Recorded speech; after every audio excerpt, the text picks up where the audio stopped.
Good morning, and thanks for joining us on WGRZ Plus and WGRZ.com, where we're streaming through 9:30 this morning. I'm Melissa Holmes.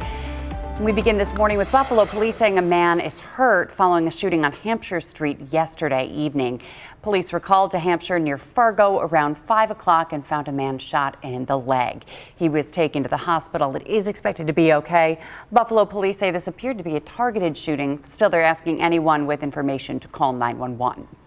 And we're working to learn more about this house fire in Cazenovia Street. We first showed you this dramatic video, this time yesterday, right here on Daybreak on WGRZ Plus. This was the scene Tuesday night around 8:30 near Cumberland Avenue. We're told the fire started on the first floor and then spread to the second floor and attic. Officials say no one was home at the time of the fire and no one was hurt. And we now know the name of the motorcyclist who was killed in this Niagara County crash last week. Deputies say 34-year-old Stephen Pfluger Jr. of Hamburg died at the intersection of Youngstown-Wilson and Dickersonville Roads in the town of Porter. According to his obituary, he was a former Marine and worked for Border Patrol at the time of his death.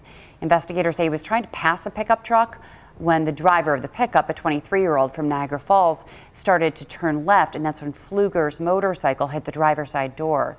Deputies say the pickup truck driver is cooperating with the investigation. Workers at SUNY Erie, formerly known as ECC, say they are fed up. They've been dealing with unfair challenges at the school, and now they're taking action, according to them. Daybreak's Natalie Foss is joining us live from SUNY Erie's North Campus in Williamsville. Good morning, Natalie. What are you seeing there? Well, Melissa, behind me is what's left of the picket line. We're going to go ahead and show it to you right now. Not too many people left over, but there were quite a few people here this morning. I'm sure you'll see video of that in just a little bit. But these are specifically administrative workers at SUNY Erie. Think about financial aid workers, any sort of student services workers.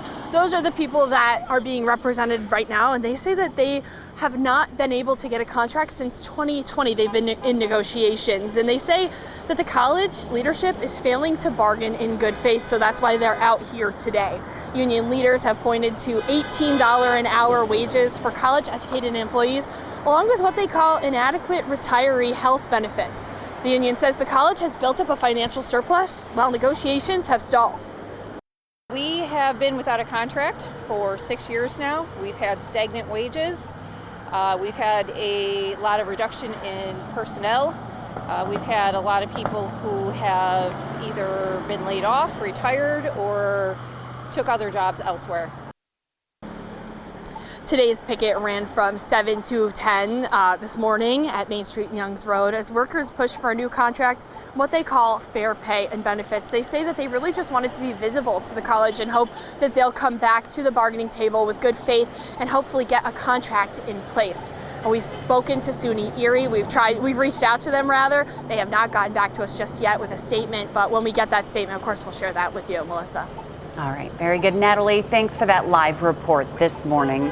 It is currently 9:03 on Daybreak, and tensions are mounting over the future of the long vacant Buffalo Grand Hotel. City officials are pressing owner and developer Harry Stinson to provide proof that he has secured financing to move forward with plans for that eyesore, many consider it an eyesore in the city. If the financing proof fails to meet expectations, the case is expected to continue advancing through the court system for abandonment proceedings. Stinson remains optimistic, saying that he is partnering with an investor from the Tampa Bay area and plans to provide more details about the financing plan during a news conference tomorrow. However, Councilman Mitch Nowakowski says the property is an eyesore and something needs to be done now. We have a large hotel that is not even underutilized, it's not utilized. And there are many reports that show if we're going to make the city of Buffalo a regional destination and bring in tourism, we need about 500 more rooms. And we need the hotel of the Grand Hotel to be up to productive use. They are supportive and enthusiastic about the hotel because of its capacity, because it's big, because we can produce events there. Last year, the city started the legal process to potentially seize the property, as Stinson owes the city more than $300,000 in taxes and other fees. A Genesee County man is facing charges after allegedly starting a fire inside stables at Batavia Downs last week. Fire crews responded last Wednesday after maintenance workers spotted smoke coming from a barn. Those workers say they then saw a man leaving the area and they held him there until police arrived. 33-year-old Kurt Buschinger II was arrested and charged with burglary, arson, and criminal mischief. He was later released under supervision and is due back in Genesee County Court at a later date. The 514 Memorial Foundation has just released these new renderings for the site.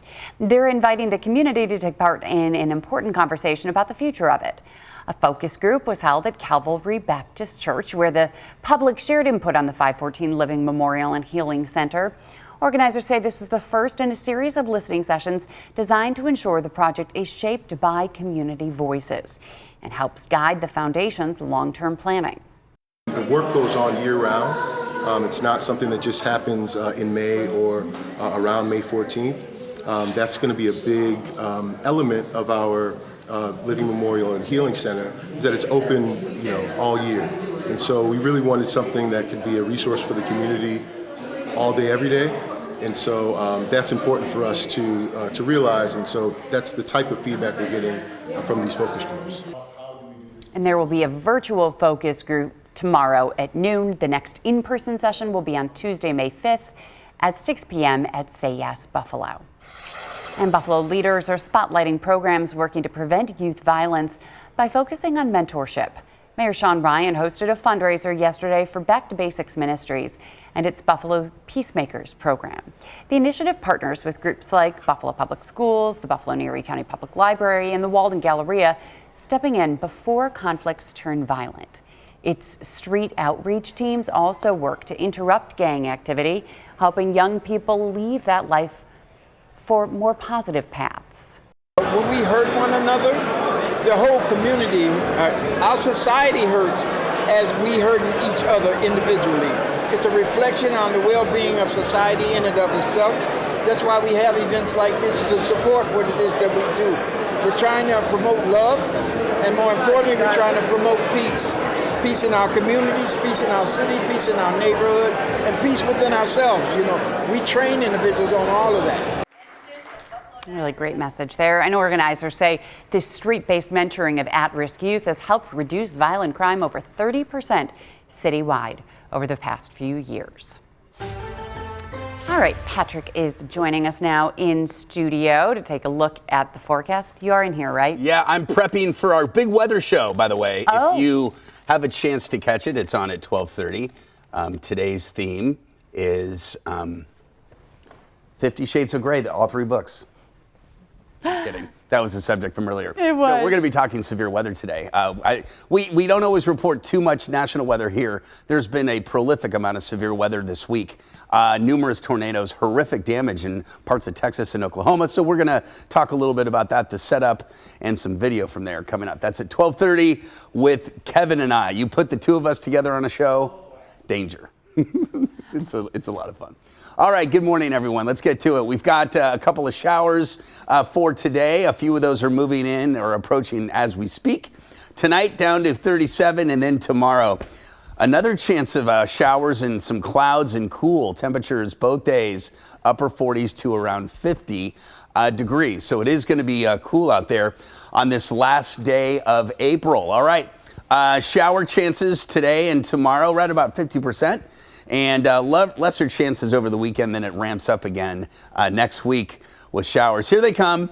Won't last very long, but some showers are about to move through, and it looks like we'll see a few more kind of peppered about this afternoon. It's not the widespread rain. Remember, yesterday we just had a shield of rain everywhere.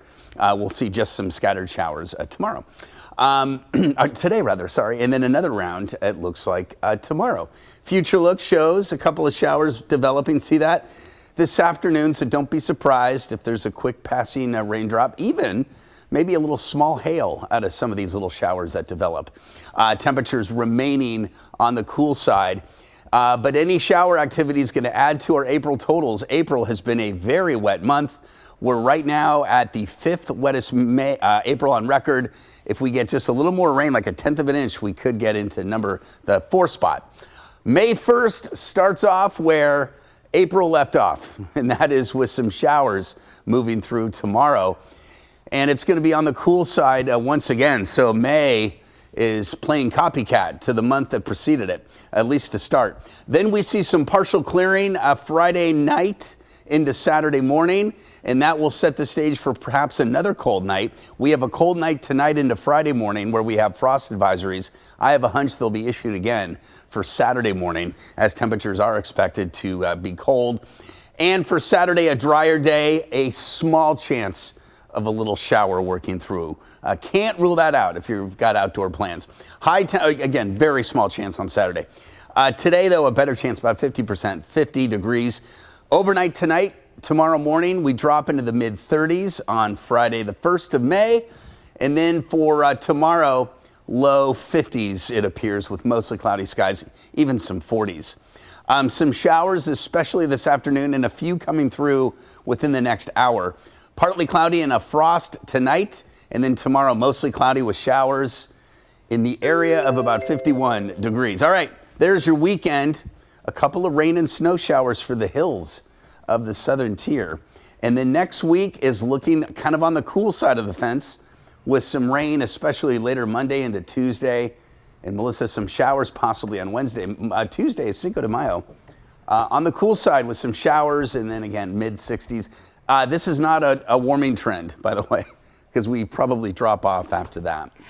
That little snowflake in the southern tier on Saturday, though, you really try to hide it. Like it could look like a little raindrop, but no, if you actually study it, you gotta look. You put that as a snow for a reason. Yeah. If you go back and you look at May 6 years ago, COVID May of 2020, we had I think 3 days in May with measurable snow in Buffalo. Yeah. Okay, so it's not unheard of, but not always. Yes, in our case, April showers bring May frost for tomorrow. And by the way, it's not like we haven't had frost in April, it's just the growing season hasn't begun. So once the growing season begins May 1st, that's when it's kind of like in the fall. You'll see frost advisories like in late September, October, because the growing season is still going. Okay. And those drop. Make sense? Yes. Okay. Thanks. Well, you're wondering, like, well, why didn't we have any frost advisories in March? Well, because we had plenty of, it just wasn't, nothing was growing. Right. But now it is. Right. And speaking of growing season, Kevin O'Neill is at a really great garden center with a lot of history here in Buffalo. We'll hear from him coming up in a bit. And of course, we'll also talk Sabres. Stay with us. Welcome back, everybody. Guess what? I got a phone call. I have a loan approval. I qualified for a loan. How many of those do you get a day? No one should qualify you for a loan, first of all. How many of those calls? Yeah, I do get so many. And I'm not in trouble with the IRS. I get that call all the time. I know. It's like, dude, I'm fine. And now I'm getting a lot of spam texts also. I haven't received those in a long time, and now I'm getting them, and they always come during my nap.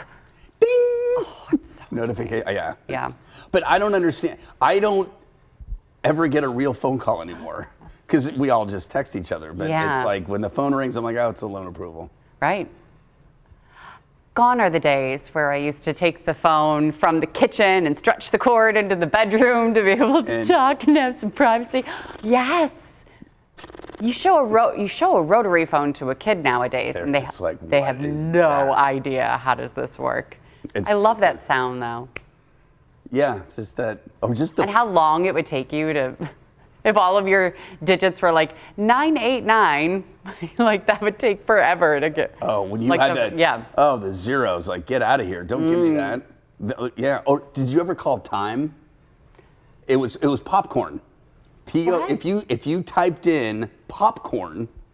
No. It was the time. The time is 4:32 call to get in the 10 phone. Seconds. Oh, you never called time?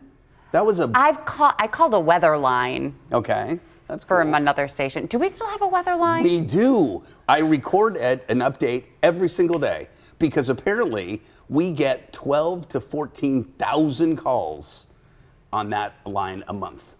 Come on. Yes. Those are for people who apparently don't have cell phones to check the. And it's always there. What do you say? What did you say this morning? Good morning, everyone. Meteorologist. I mean, the same thing. And no. You have to say it. Do it for me right now. What did you say this morning? Like, what is? First of all, what's I can't repeat it because I was wrong. I'm kidding. Good morning, everyone. Meteorologist Patrick Hammer. Mostly cloudy skies. A chance of some showers today. Not as widespread as yesterday. Blah blah blah blah. That kind of thing. Do you know the phone number? Offhand? So I should. It's something. But you're not calling it. It's 22222. Excuse me. The last 4 digits are 2. I should know it.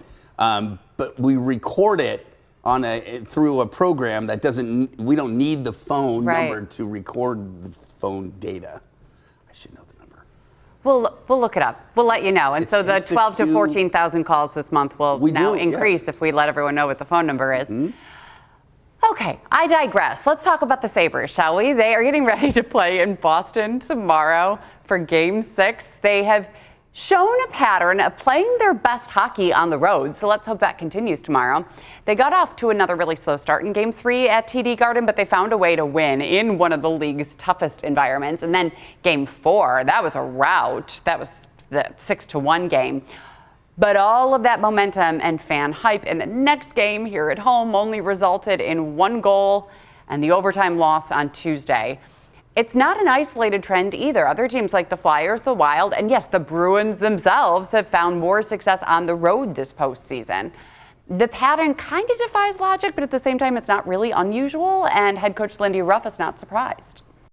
There's a lot more going on at home for you as a player, I believe, than there is on the road. You're kind of in quarantine and you're at the hotel. We have team meals. You're a little bit more isolation. You're away from family and friends and kids, and but that's all things you have to deal with. I think sometimes the road team, can play a little bit different game, and it can frustrate the home team too at times. And the puck drops at 7:30 tomorrow. Of course, there's going to be watch parties, as there always are, for the out-of-town games.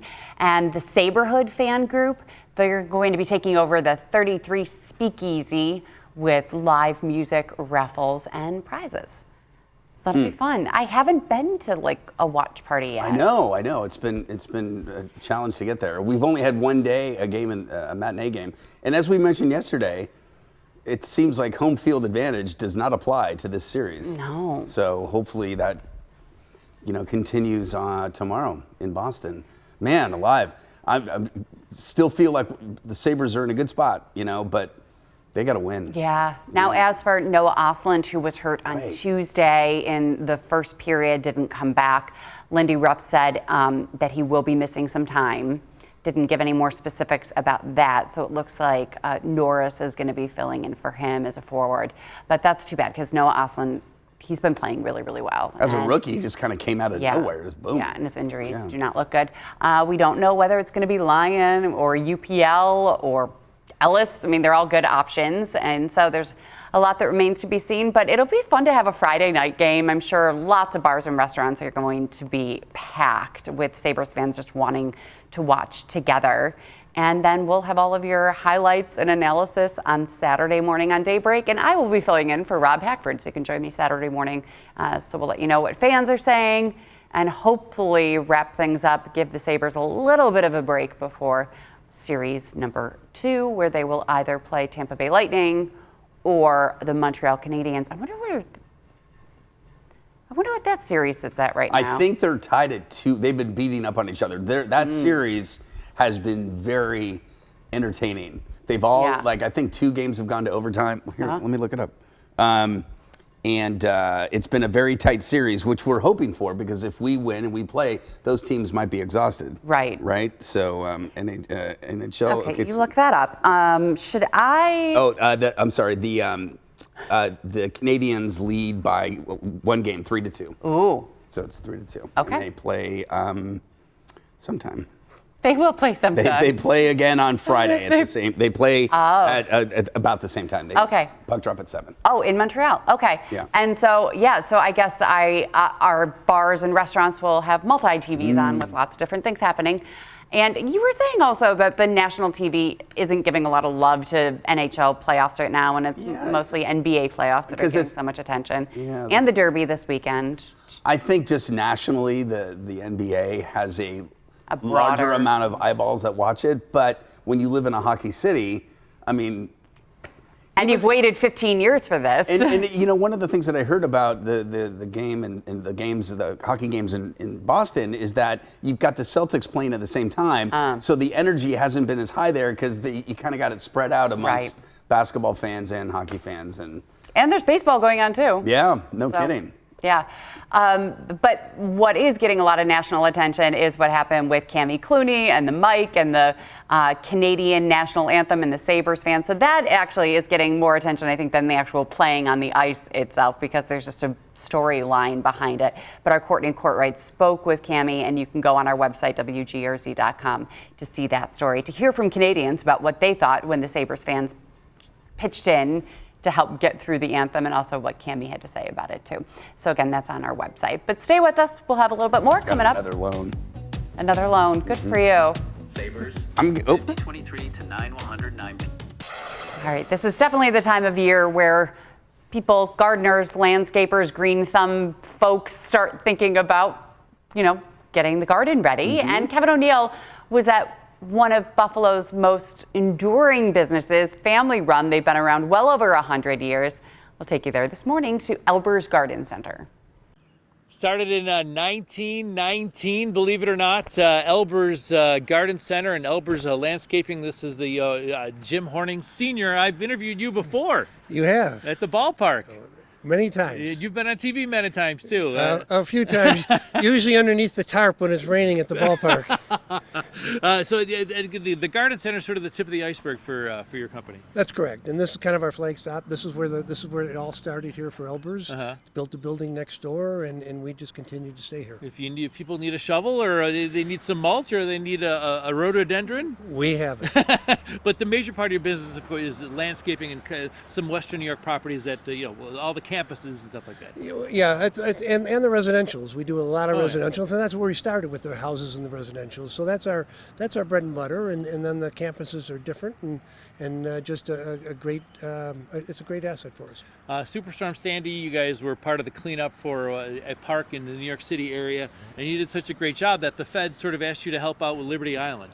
We were called, and I said, okay, we're going to go take a look. So we took a look, and next thing we know, I'm on a barge going across the water to start to remove the trees and get some trees, new trees planted. It's quite an honor. It was an honor, and it still is. I mean, it's just great to feel that we did something good. Sandy was a bad storm, and to retree part of the island was great. Okay, so it's been so wet. You can blame Patrick and Jen Sinonis and Dan Russell and maybe me too for all the. It's been a wet March, a wet April. It's going to be kind of chilly as we get towards Mother's Day. What is it too early to do? What can I do and what can I not do this weekend? If you can do some cleanup in any area that's dry, do your cleanup and then put some mulch down, and it'll keep your weed growth down. Okay. If you can cut some part of your grass, but don't try to cut all of it. If you're walking in it and it's too soggy and your footprint's going in it, don't cut it. Okay, and my petunias too soon for them. Way too soon for that. Way too soon for that. It's too chilly. You blame Storm Team 2 for that. What's the website here? Just Google it. Good question. Google it. There you go. I don't know. I never use it. He's got Elber's Landscaping and Elber's Garden Center. We're right across from All High Stadium and Bennett High School, Main Street, right near Hurdle, on your side in Buffalo. I'm Kevin O'Neill, Channel 2 News. I love that. It's like you and the weather line. I didn't know what the weather line was. He doesn't know. He's running a business. There's a lot to know and a lot to remember. Yeah. And his world in growing the business didn't involve the internet. No. And so, but that's a recent thing, right? He could tell you everything you need to know about gardening and landscaping and mulch and what have you, but don't ask him the website. Yeah. Did we figure out the weather line? Is it 849-2222? It's something 2222. Okay, then I think it's 849. I think you're right. 840. Yeah, I think you're right. Should we try? You know what? And then We've it's got gonna be 90 like- seconds left in the show, so let's do it. Okay. Until it goes do-do-do. Okay, 716. You're What was it? disconnected. 849? 222. 2222. Put it up to your mic so we can all hear. Oh, why did it do that? Oh, jeez, Louise. What, my phone's not. You're all thumbs. Hold on. Okay. Carry on. I'll figure this out. So it's going to be chilly today. We do we're have a doing frost weather here. advisory. Yeah, I'll just do the weather while There you we try go. to figure out how to punch 10. Thank you for calling WGRZ. For the newsroom, press 1. Oh, that's to reach the tip line, press 3. No, this isn't the weather line. That's For the news. sales, press 4. Shushing you. For closed captioning issues, press 5. For our general mailbox, press 6. And for Melissa Holmes, press 7. They don't give you a weather. Because that's not the weather line. Yes, but they should transfer you to the weather line. That was the newsroom number. Should we re-record this so that we can transfer you to the weather line? We still Okay. haven't- As you saw on radar, by the way, speaking of gardening, it's been a kind of a little challenge to take care of your lawn lately, right? It's been so wet. There's the rain. Are you sure we actually have a weather line and you've been recording for something else? I've been told by our ACE engineering department that we get 12 to 14,000 calls a month to the weather line. If you're one of those people and you know the number, let us know. Slide into our DMs so we know what the weather line number is. Bye, everybody.